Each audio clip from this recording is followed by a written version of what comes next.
The German armored divisions that shattered the Ardennes forest in May 1940 did not merely vanquish the French military. They fundamentally transformed the principles of contemporary warfare.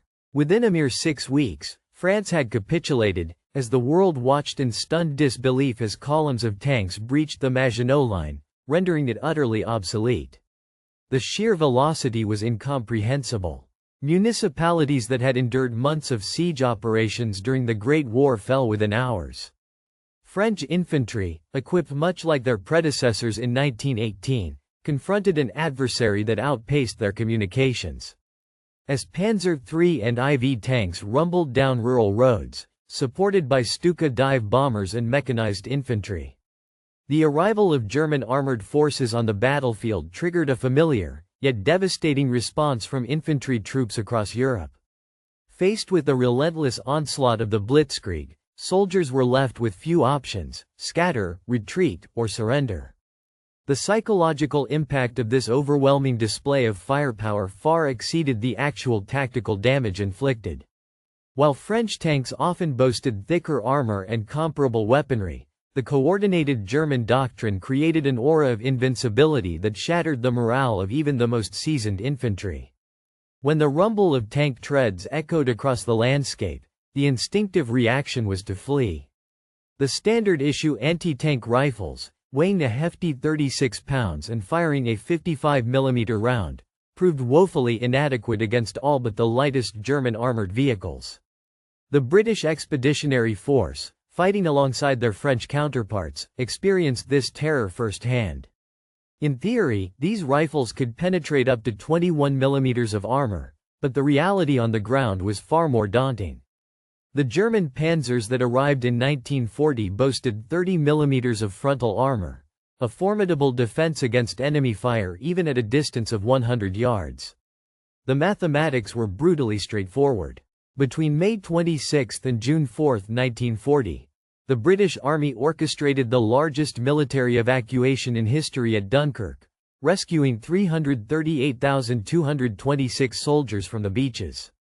However, they were forced to leave behind an abundance of heavy equipment, including tanks, artillery pieces, and vehicles, all abandoned on French soil. The anti-tank guns that could have provided infantry a fighting chance against the German armor now sat rusting, rendering Britain vulnerable to the genuine possibility of invasion. The defending forces possessed little capable of stopping a panzer's column. Recognizing this, the German High Command began planning their next strategic move. The German forces were confident that if they could secure a beachhead, the British infantry would crumble before their armored spearheads, just as the French had done. This belief was not mere propaganda, but rather based on observed reality. Throughout the French campaign, German tank commanders reported that enemy infantry typically broke and fled when confronted by their armor. The few units that stood and fought were quickly overwhelmed. The Panzers seemed to possess an almost supernatural ability to appear wherever the defenders were weakest, exploit gaps, and create panic deep behind the lines. Newsreel footage from the period, shown in cinemas across Britain, reinforced this message. Tanks were the new masters of the battlefield, and infantry were obsolete. The German tactical approach actively fostered psychological warfare, with panzer crews trained to exhibit aggression and press forward even when caution might dictate otherwise. This strategy was rooted in the realization that bold action often triggered the collapse of enemy formations without substantial fighting. Tank commanders like Erwin Rommel had demonstrated in France that a relatively small armored force, employed aggressively, could paralyze and defeat a much larger conventional army. The myth of unstoppable armor became self-fulfilling, as soldiers expected defeat and consequently fled, leading to their actual downfall. British military planners studying intelligence reports through the summer of 1940 confronted an unsettling truth. The Wehrmacht's invasion was an inevitability, whether it targeted Britain or another location. When those formidable panzers advanced, would the British infantry withstand the onslaught or crumble like the rest? This haunting question plagued the War Office. Developing effective anti-tank weapons became an absolute priority, though it would require time and engineering resources to solve problems that no army had previously addressed. Meanwhile, the German armored divisions continued to grow in strength. The soldiers evacuated from Dunkirk brought back more than just exhaustion and trauma. They brought tactical intelligence that terrified British planners. Infantry officers reported witnessing German tanks operating with near impunity, easily brushing aside defensive positions that should have held firm. Britain's primary anti-tank weapon, the boy's rifle, was woefully inadequate. The fearsome recoil of the infantry anti-armor weapon had already rendered it a cruel joke. Soldiers mockingly dubbed it the elephant gun, though not with any fondness. The weapon's punishing kickback often fractured collarbones and dislocated shoulders, while its armor-piercing capability had become obsolete. Firing at an approaching panzer with a boy's rifle was no true combat, it was suicide with extra steps. Britain's heavier anti-tank guns, the 2-pounder towed pieces, proved effective when properly positioned, but they shared a fatal flaw with all conventional anti-tank artillery. They necessitated transportation, setup time, and predictable deployment. German reconnaissance aircraft and forward observers quickly learned to identify anti-tank gun positions, which were then neutralized by artillery or simply bypassed. What the British forces truly needed was a more mobile, responsive solution. The infantry forces across the globe were in dire need of a portable, concealable weapon capable of breaching the formidable German armor before the tank crews could react. However, the challenge lay in the constraints of engineering physics. Penetrating tank armor required either a high-velocity projectile from a powerful gun, which added significant weight, or a substantial explosive charge, which also resulted in a heavy warhead. Unfortunately, conventional anti-tank guns were too cumbersome for infantry to wield, being overly heavy, conspicuous, and slow to redeploy. Several experimental attempts had fallen short. Soldiers desperately sought a lightweight, easily hidden solution that could emerge unexpectedly and punch through the enemy's armored defenses. The problem was finding a balance between firepower and portability. Engineers grappled with the trade-offs, seeking a breakthrough that would equip the infantry with a game-changing anti-tank capability. The military faced a daunting challenge in combating enemy tanks during the early stages of the conflict. Explosives affixed to magnetic plates necessitated perilously close proximity to the target, rendering such tactics impractical. Likewise, anti-tank grenades lacked the requisite destructive force to reliably breach armored defenses. While Molotov cocktails occasionally proved effective against older tank models, they proved woefully inadequate against the Germans' more advanced designs. Recognizing these shortcomings, the War Office in 1941 established a set of specifications that appeared almost paradoxical. The desired weapon had to be lightweight, operable by 1 or 2 soldiers, capable of penetrating at least 75 mm of armor, sufficient to threaten any German tank then in service, with an effective range of 100 yards or more, granting infantry a measure of standoff protection. Crucially, the system had to be simple enough. The British military faced a daunting challenge during the early years of World War II. They needed to develop a weapon that could be quickly mastered by conscripted soldiers, function reliably in harsh conditions, and be produced in large quantities despite the nation's strained industrial capacity. Design teams worked tirelessly throughout 1940 and 1941 to find a solution. One innovative approach utilized the spigot mortar principle, where the projectile fitted over a central rod rather than being fired from within a barrel. This design allowed for a significantly larger warhead in proportion to the launcher's size. Concurrently, another team explored the potential of shaped charge warheads, which could focus the explosive force into a narrow, penetrating jet. The designers had to balance numerous technical constraints, from the availability of materials to the complexity of manufacturing. Yet, they remained determined to deliver a weapon that met the military's crucial requirements of ease of use, reliability, and mass production. The race was on to develop an effective and cost-efficient solution that could bolster Britain's defenses in the face of the escalating conflict. The quest to overcome the limitations of conventional explosives in penetrating thick armor had long been a challenge for military strategists. However, a breakthrough emerged in the form of the Monroe effect, a phenomenon discovered decades earlier but not widely utilized. This principle involved the use of a hollow metal cone lined with explosives, which could pierce armor far more effectively than traditional explosives of the same weight. The underlying physics involved the conversion of explosive energy into a hypersonic jet of molten metal, reaching temperatures exceeding 5,000 degrees Celsius and pressures over 300,000 pounds per square inch. By the early stages of 1942, these experimental threads were coalescing into a unique and peculiar weapon.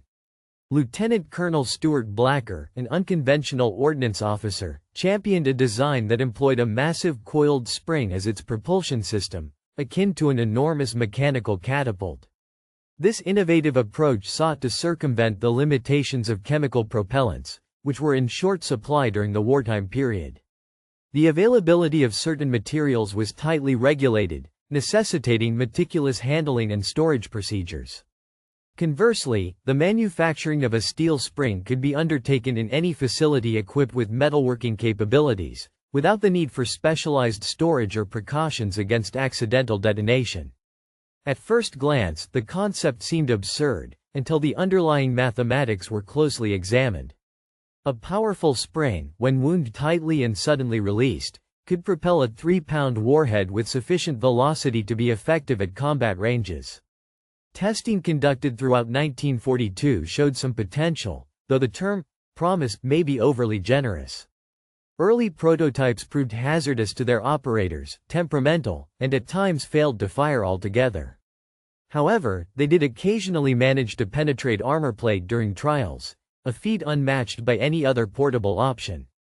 This infantry-operated projector device, the anti-tank device, affectionately dubbed the PIAT, materialized from its testing phase in late 1942, presenting a truly unique appearance unlike any armament previously witnessed. Weighing a mere 32 pounds when unloaded, it bore the distinct form of a metal cylinder with a shoulder pad at one end and a trough atop for the explosive charge. The engineering behind this weapon was genuinely groundbreaking, though its operators would come to resent its design. Housed within that cylindrical frame was a hefty spring, weighing several pounds and compressed with such immense force that cocking the device necessitated the operator to recline on their back, plant both feet on the shoulder rest, and pull the cocking lever with the full exertion of their body weight. In essence, a soldier activating that lever was simultaneously deadlifting the weapon while compressing the spring. The ingeniously crafted weapon featured a meticulously engineered spring mechanism capable of propelling a 3-pound projectile an impressive distance of 15 yards. However, the true genius lay within the shaped charge warhead. Measuring a substantial 9 centimeters in diameter, the bomb far exceeded the capabilities of conventional rifle-caliber weapons. Housed within the warhead's nose cones was a precisely shaped copper liner, forming a conical structure. When the explosive detonated, the physics behind the event unfolded in a strikingly violent yet almost aesthetically captivating manner. The blast wave collapsed the copper cone from the outside, compressing it into a searing hot jet traveling at an astounding velocity of approximately 8,000 meters per second, or roughly 25 times the speed of sound. This superheated jet possessed the remarkable ability to penetrate 75 millimeters of armor plate at a 90-degree angle. Remarkably, the penetration did not hinge on the projectile's speed. The PIAT bomb could travel at a relatively modest pace and still pierce tank armor, allowing the spring propulsion system to function effectively. However, the weapon's peculiarities extended beyond its loading mechanism. Unlike conventional firearms, the PIAT lacked a traditional trigger. When fired, the spring drove a firing pin forward, striking a shotgun-style primer on the bomb's tail. This caused the bomb to launch forward while the spring and firing mechanism recoiled backward within the tube, automatically recocking the weapon. Theoretically, if the bomb failed to launch properly or the operator did not hold the weapon firmly, the recoil system would still engage. The spring's refusal to compress for the next shot necessitated the repetition of the arduous cocking process. 1334 seasoned soldiers likened the recoil to a direct equine kick to the shoulder. 1339 attempting to fire the weapon while standing was ill-advised, as it often resulted in the operator being knocked flat. 1345 production commenced in earnest during the early months of 1943. British factories churned out the devices by the thousands, while training programs 1358 endeavored to instruct soldiers in the proper employment of this peculiar armament. 1403 The training manuals read as cautionary tales. Discharging the weapon in a confined space was strictly forbidden, as the back blast could prove fatal. 1408 Leaning the loaded weapon against any surface was equally perilous, as it might unexpectedly discharge. 1416 Operators were always required to ensure the explosive device is firmly positioned in the receptacle. A partially charged projectile could potentially detonate at any moment. Maintain the spring mechanism in a clean and lightly lubricated state, but not excessively so, as this could impair its proper compression. Colder temperatures reduce the spring's tension, while warmer conditions may cause the lubricants to malfunction. The effective range is approximately 100 yards, though achieving accuracy at this distance is optimistic at best. For reliable hits, engage targets within 50 yards. For assured penetration, an even closer proximity is advised. The official designation of this weapon caused some perplexity, with the term projector used instead of the more conventional launcher or gun, a peculiar bureaucratic decision, perhaps intended to avoid comparisons with standard anti-tank firearms. Meanwhile, infantry forces developed their own specialized terminology. The infamous PIAT mortar, as it was known to some, elicited a range of reactions from those who wielded it. While some soldiers resorted to less polite monikers after experiencing its punishing recoil or grappling with its cocking mechanism mid-battle, the weapon nonetheless commanded a grudging respect. Though brutish, uncomfortable, and challenging to operate, the PIAT proved its worth when its explosive charge struck a tank with precision, unleashing devastating effects. By the middle of 1943, these mortars were being distributed to infantry units deploying to the Mediterranean theater, each accompanied by a canvas-carrying case, several bombs, and limited training. The shaped charge warheads, sensitive to impact, required cautious handling during transport. The Panzerfaust's peculiar appearance belied its formidable power. With bulbous heads atop slender shafts, these projectiles resembled oversized darts more than conventional ammunition. Yet soldiers soon discovered the devastating impact they could have, not just against tanks but also fortified positions, concrete bunkers, and even buildings. The Panzerfaust's versatility began to emerge in combat, though its primary purpose remained clear: to provide infantry a fighting chance against German armor. The Panzerfaust received its baptism of fire during the Allied invasion of Sicily, Operation Husky, which commenced on July 10, 1943. British troops landing on the island carried these unfamiliar weapons, their curiosity and skepticism mingling as they prepared to test the Panzerfaust's capabilities. The narrow confines of the Sicilian campaign presented an ideal proving ground for this unique anti-tank system. The rugged landscape of the island presented formidable obstacles for the German and Italian armored forces. Narrow, stone-lined villages and terraced hillsides channeled their tanks into predictable routes. 1705 Soon, the defending armored units discovered that the British infantry no longer simply scattered when confronted by tanks. In one notable engagement near Centurype, a British anti-tank Team 1719 positioned in an alleyway successfully disabled a Panzer IV at close range. The shaped charge's penetrating jet punched through the tank's side armor, prompting the crew to hastily abandon the vehicle.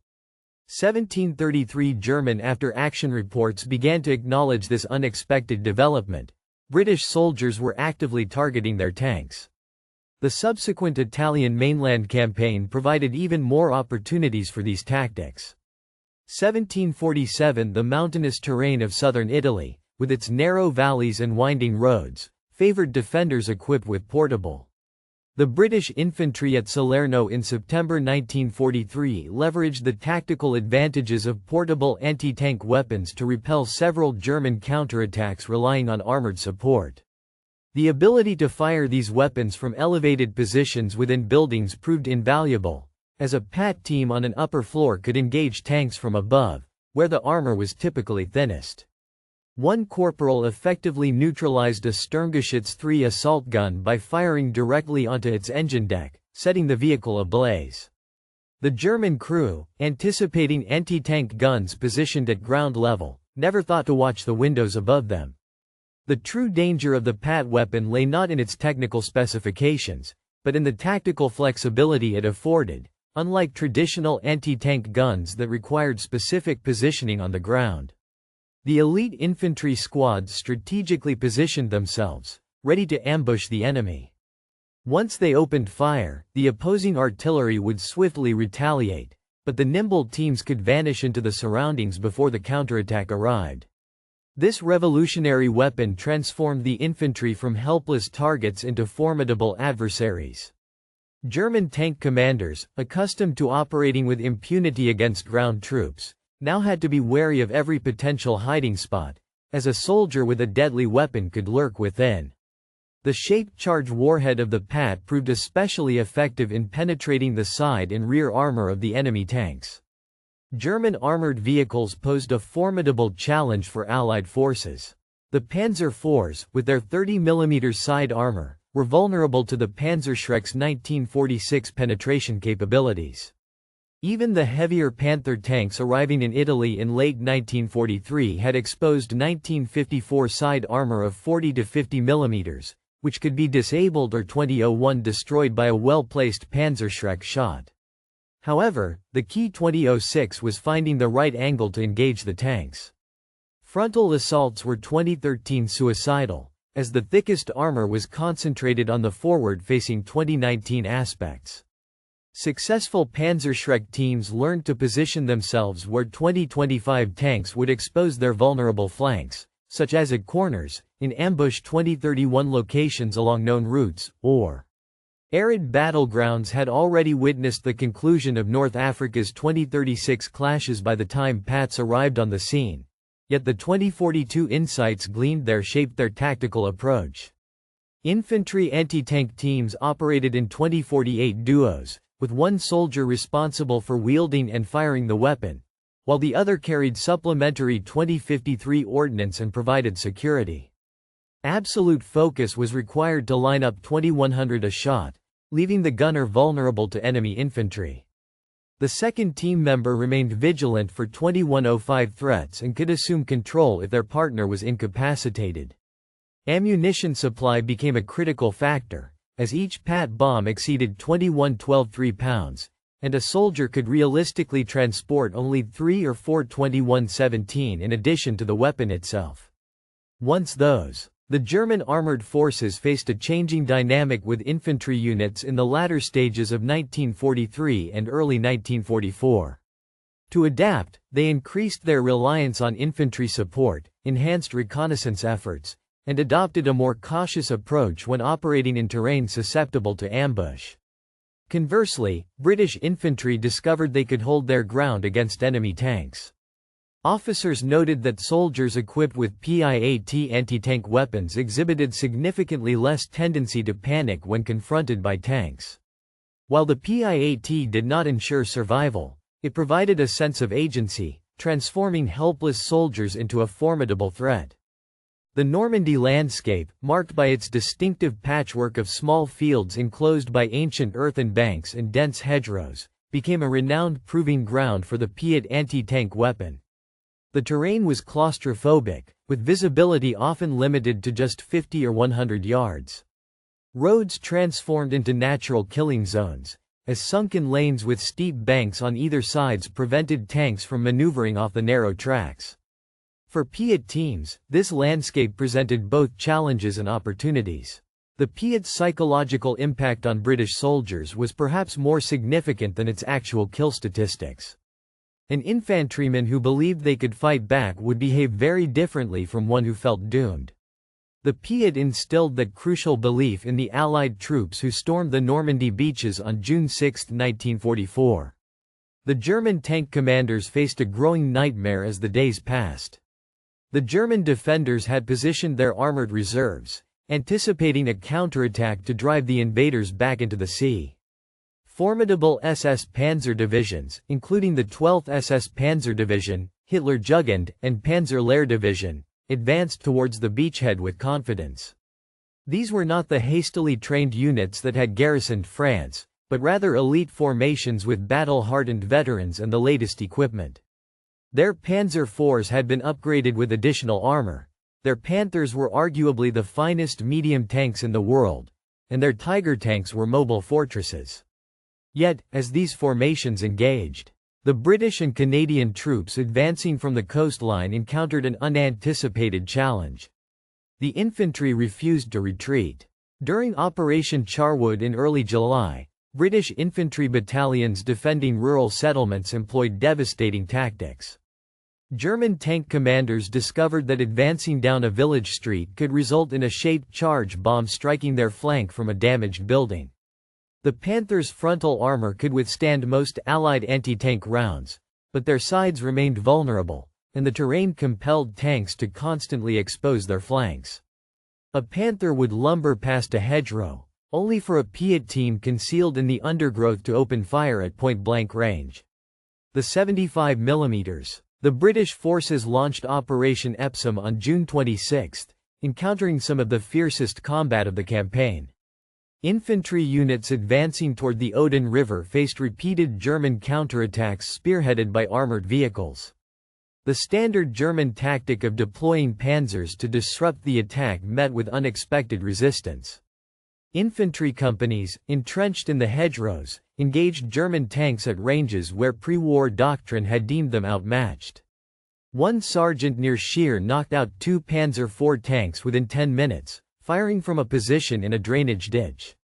The first tank was hit in the track assembly, immobilizing it, and as the crew abandoned the vehicle, the sergeant swiftly destroyed the second tank. The British infantry's firepower and tactical positioning proved more than sufficient to counter the German armor's 24-53 penetration capability at 30 yards. The 2nd Armored Unit attempted to retreat, exposing its more vulnerable rear plating. The 2nd Panzerfaust projectile penetrated the engine compartment, causing the vehicle to burst into flames. The Germans sought to adapt their tactics, increasing infantry screens around their tanks and employing foot soldiers to clear suspected Panzerfaust positions before the armor advanced. While this approach proved somewhat effective, it significantly slowed their progress and resulted in higher infantry casualties. The Blitzkrieg doctrine that had served them so well in 1940 relied on speed and shock value. However, with the threat of anti-tank teams lurking behind every hedgerow, maintaining that rapid momentum became impossible. Tank commanders, once trained to push aggressively forward, now found themselves cautiously navigating the Norman countryside, anticipating ambushes at every turn. The German tank crews now found themselves gripped by trepidation, a stark reversal from their previous psychological dominance. Detailed British after-action reports from the summer of 1944 chronicled numerous successful PIA engagements.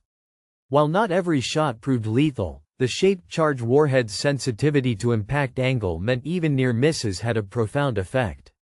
The distinctive, bone-chilling sound of a PIAT bomb detonating against a tank's hull often compelled crews who endured one hit to hastily abandon their vehicles, unwilling to risk a third. The PIAT's psychological toll surpassed its actual lethality. German intelligence officers interrogating captured British soldiers specifically inquired about the British infantry's anti-tank projectors had become a staple of their tactical arsenal by the latter half of July, as the breakout operations of Goodwood and Cobra unfolded in Normandy. Platoon commanders routinely positioned the PIAT operators at key choke points, much like their machine gun teams. These weapons were no longer experimental novelties, but essential tools of the trade. German armored units had to adapt their approach, employing more artillery preparation, smoke, and caution when confronting these infantry positions, as the days of panzers confidently rolling through were over. British soldiers were now equipped with. The Norman hedgerows witnessed the demise of the myth surrounding the invincible French armor, as the British troops, wielding their formidable 28-23 spring-loaded launchers, demonstrated their ability to stand firm in combat. Operating these weapons required a unique blend of physical strength, courage, and desperation. The mechanics of these arms demanded exertion that would be exhausting, even without the threat of enemy fire. Consider the sequence. After firing the initial shot, the spring automatically recocks, and the soldier must then carefully load the 3-pound bomb, tail fin first, aligning the primer precisely with the mechanism. The adrenaline coursing through your veins causes your hands to tremble uncontrollably as you await the tank's response. The fate of the enemy vehicle remains uncertain. It may be disabled, or its turret could be swinging in your direction. You have a mere 15 seconds before the tank's machine guns or main cannon transform your hiding spot into a deadly trap. If the weapon's automatic recocking mechanism fails, a common issue in muddy or frigid conditions, the situation becomes truly nightmarish. You must manually recycle the spring mechanism, a process that requires lying on your back, bracing your feet against the shoulder pad, grasping the cocking handle with both hands, and pulling with all your might while straightening your legs. Veterans have recounted the sheer physical exertion involved in this critical maneuver. The arduous task of operating a heavy weapon under duress was akin to lifting a formidable weight of approximately 200 pounds while facing hostile fire. Confined spaces, such as buildings, trenches, or hedgerows, further compounded the challenge, rendering the endeavor physically daunting, if not outright impossible. Soldiers reported instances where it took up to 90 seconds to recock a stubborn weapon, an eternity when enemy infantry were advancing upon their position. The two-man crew arrangement emerged out of practical necessity rather than doctrinal dictates. Typically, the stronger of the pair assumed the role of the gunner, responsible for handling the weapon and a limited number of munitions. Meanwhile, his counterpart carried additional ammunition, typically 3 or 4 more bombs in a canvas bag, as well as his own rifle and kit. The second man's responsibilities extended beyond. The designated marksman maintained vigilant surveillance, alert to any emerging dangers, while his counterpart intently focused on the intended target. If multiple vehicles materialized, he would swiftly assess and prioritize the threats. Equipped with his rifle, he stood ready to provide covering fire should enemy infantry detect their position. Crucially, if the primary shooter was incapacitated, the second man could theoretically assume control, though the seamless transition of this critical skill set was not easily achieved in practice. The official effective range was listed as 115 yards, but this figure was overly optimistic.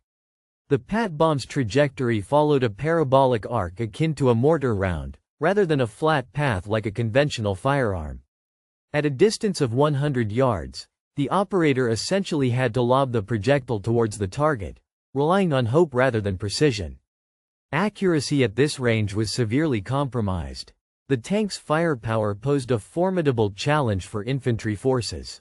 Training manuals advised caution, recommending engagement only with stationary targets beyond 75 yards.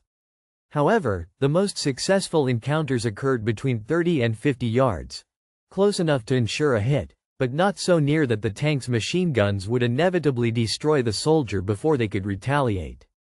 While this range may have seemed manageable, the reality of facing several tons of armored steel hurtling towards you at 15 miles per hour left little margin for error. With merely 10 seconds to aim and fire, the soldier's aching shoulder and trembling arms made maintaining a steady aim a daunting task. The effectiveness of the shaped charge warhead depended critically on the precision of the impact. The PIAT operators faced a daunting challenge in striking their targets with maximum effectiveness. They understood that the angle of impact was crucial. A 90-degree perpendicular strike would allow the copper jet to penetrate the armor with optimal efficiency, while an oblique angle could cause the jet to glance off or fail to penetrate completely. This meant exercising patience and discipline, waiting for the perfect shot rather than firing hastily. Approaching tanks presented their thickest armor when head-on, so the operators would bide their time, allowing the target to pass and expose its vulnerable side. Even better, they would position themselves where the tank would be forced to turn, momentarily stopping and presenting a stationary target with weaker side armor. This required a deep understanding of tank tactics, terrain, and timing, skills that demanded nerves of steel, far beyond the natural capabilities of most individuals. The physical and mental strain on the PIAT operators was immense. The immense recoil of the weapon inflicted considerable physical strain on its operators. Veterans recounted shoulder bruises akin to severe impacts after firing a mere 4 or 5 bombs in rapid succession. The punishing blow from each shot often left the shoulder so badly bruised that even lifting the weapon became agonizing. Some soldiers devised techniques to mitigate the recoil, such as firing from prone positions or bracing the weapon against solid objects, but the impact remained unforgiving. The cocking mechanism itself posed a hazard, with soldiers reporting pulled muscles, strained backs, and even hernias from repeatedly operating the powerful spring.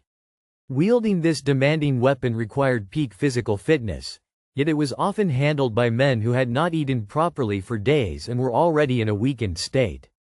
Weary from unrelenting combat, the soldiers lugged 60 pounds of equipment alongside the 34-07 PIAT. Yet for all its harshness, the PIAT proved its worth.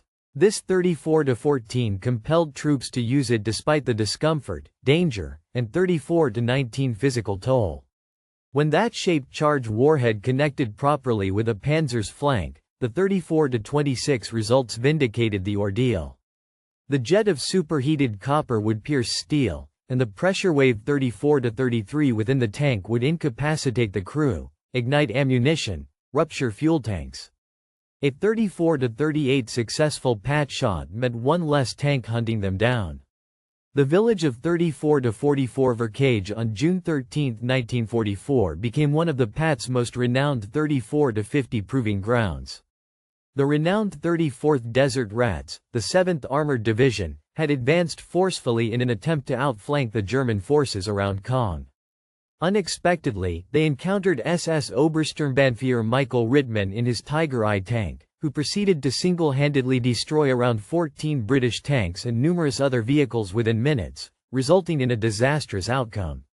Amidst the chaos, a lone PIAT team accomplished something remarkable. Sergeant Stan Lockwood, positioned in a building along the main street, fired at Rittmann's Tiger from approximately 30 yards. The bomb struck the Tiger's side and detonated, though it failed to penetrate the heavy armor. Nevertheless, the impact was sufficient to convince.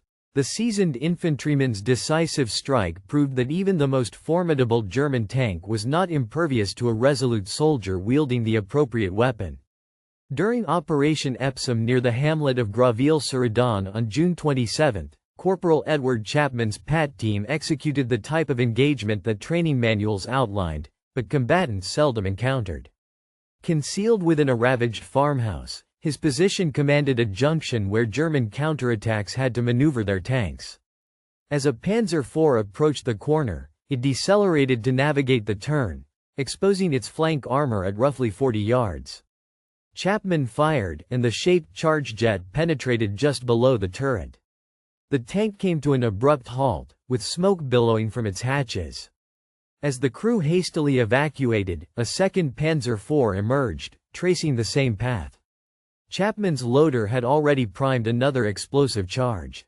The second shot struck the track assembly, effectively immobilizing the vehicle. Chapman's military medal citation noted his steadfast resolve, as he held his position despite sustained small arms fire, waiting for the optimal moment to engage his targets. The fierce battle for Hill 112, the bitterly contested terrain southwest of Caen, witnessed the repeated valor of the PIATs throughout the latter half of June and early July. The hill exchanged control multiple times, as German armored counter-offensives sought to dislodge the British forces. The battle-hardened soldiers had fought tooth and nail to reach the summit. On June 29, a unit of the Duke of Cornwall's light infantry encountered a counter-offensive by Panther tanks from the 9th SS Panzer Division. The infantrymen hastily dug in, bracing themselves as the Panther tanks advanced across the open terrain. Conventional wisdom dictated they should retreat, as infantry typically could not withstand Panther tanks. Yet, they stood their ground. 3 PIAT teams, strategically positioned to provide mutual support, engaged the Panther tanks at ranges between 50 and 75 yards. One Panther took a direct hit to its side armor and was disabled. The remaining 2 Panther tanks, unwilling to continue the assault without infantry support, withdrew after narrowly avoiding further strikes. The company successfully held the hilltop position. The village of Caen on July 8 witnessed a harrowing encounter. Private Arthur Harnesses, part of a platoon occupying shell-damaged houses on the outskirts, found himself in a seemingly inescapable predicament. 2 Panzer IV tanks, supporting German infantry, launched an assault on the area. As the first tank advanced down the main street, its machine guns raking the buildings, Harnesses, positioned on the first floor of a stone cottage, waited patiently.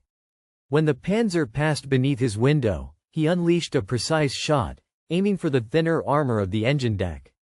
The shaped charge jet penetrated, and the engine immediately caught fire. The crew hastily abandoned the disabled tank, fleeing past Harnesses' position. Witnessing the fate of its comrade, the 2nd Panzer swiftly reversed, retreating from the scene. The PIAT teams demonstrated tactical acumen in their engagements, leveraging terrain, patience, and knowledge of tank vulnerabilities to achieve success. They did not open fire from maximum range, opting instead to wait for targets to approach closer, exposing weak points and committing to routes they could not easily retreat from.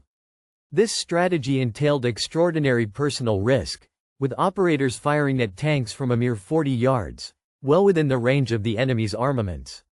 If the shot missed or failed to penetrate, the tank crew would now be aware of the PIAT team's precise location. Harnesses' after-action report noted his absolute terror throughout the engagement, but he felt compelled to fire the weapon, unable to conceive of any other course of action.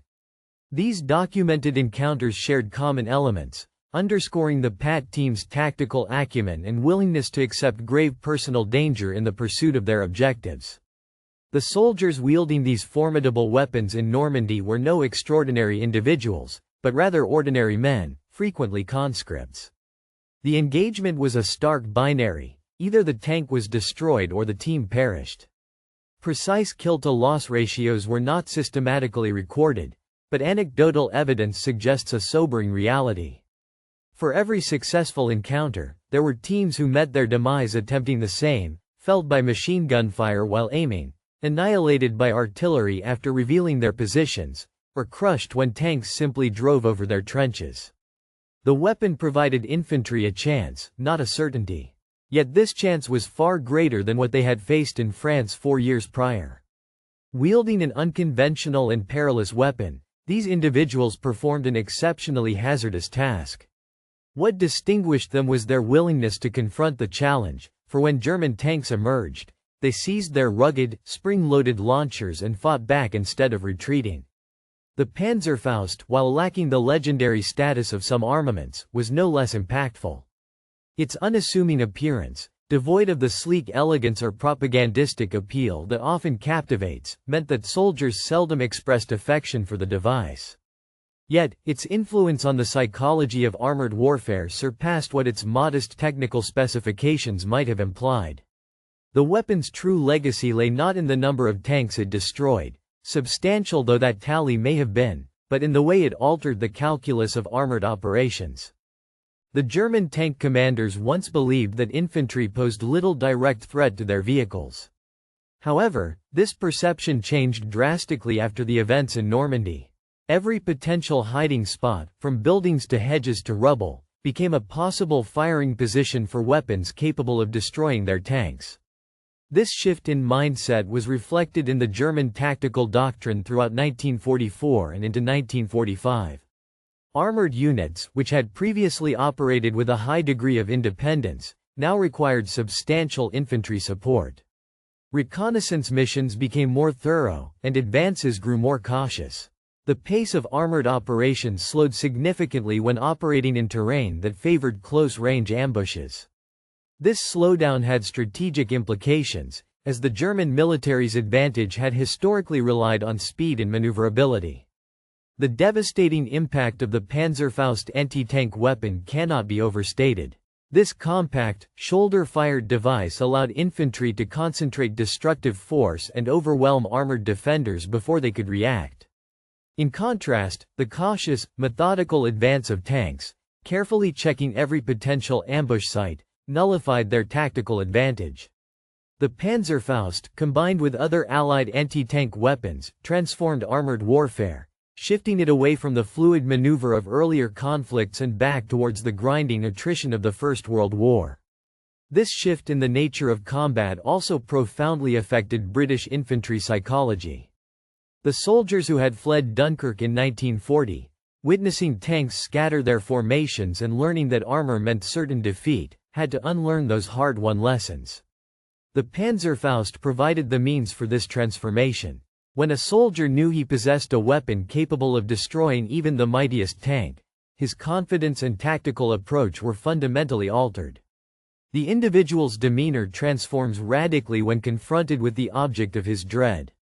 43-33 He remains composed upon detecting the rumble of tank treads, refraining from an immediate retreat.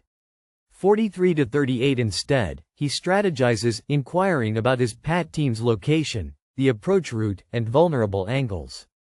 43-44 This shift from helpless victim to potential 43-50 adversary altered the operational dynamics of infantry units.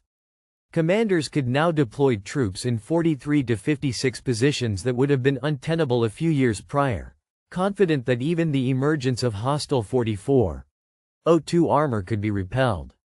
The impact of these weapons extended 44.07 beyond the British military. American forces, observing PIAT operations in Normandy, 44-13 expedited the development of their own bazooka-style armaments. The shaped charge principle that empowered the PIAT's effectiveness 44-21 became a standard feature. The post-war Soviet military incorporated insights gleaned from captured anti-tank weaponry. The contemporary infantry anti-armor arsenal, including the ubiquitous rocket-propelled grenade and missile systems, can trace its conceptual lineage back to groundbreaking designs like the PIAT, which demonstrated the infantry's capacity to wield effective anti-tank armaments in combat. The PIAT remained a fixture in British service until the early 1950s, gradually supplanted by more advanced systems such as the American bazooka and the British Energa anti-tank rifle grenade. By the time it was retired, the PIAT had become an anachronism, a peculiar spring-loaded launcher from the desperate years when Britain improvised solutions to existential threats. Veterans who had wielded the PIAT in battle would have viewed it as a relic of a bygone era. The retirement of the combat-tested weapon elicited a mix of emotions among its seasoned operators. While they welcomed the relief of never again grappling with its cumbersome cocking mechanism, a begrudging admiration lingered for the unwieldy yet effective tool that had provided a fighting chance in dire circumstances. The full statistical record of the weapon's performance remains incomplete, as the chaotic nature of battle meant many successful engagements went unrecorded in official British Army archives. Conservative estimates suggest the weapon destroyed or disabled several hundred German armored vehicles across all theaters from 1943 to 1945. Though the true tally may be higher given the untracked actions where crews were lost to enemy fire after scoring kills. The British military's adaptation was perhaps the PIAT's most significant legacy. In 1940, the army had been humiliated, evacuated, and stripped of equipment and confidence. Yet, 4 years later, that same force was defeating the Wehrmacht in close-quarters combat, partly through a resolute determination to develop weapons that could even the battlefield.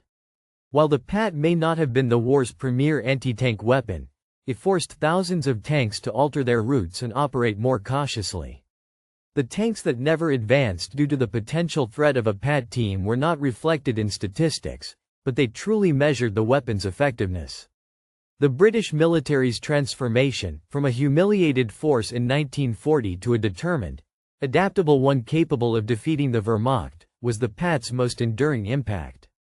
The Panzer Schrecken, as the British designated it, proved a more effective and dependable solution than the American bazooka. This shoulder-fired anti-tank weapon emerged as Britain's answer to a seemingly intractable problem, and it performed admirably when it mattered most.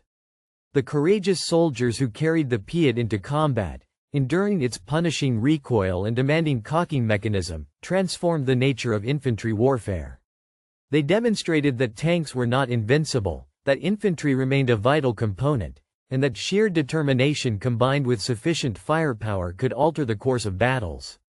Contrary to German expectations, British infantrymen stood their ground against panzers, drawing their PIAT launchers and fighting back. This decision, repeated countless times across European battlefields, played a pivotal role in the Allied victory.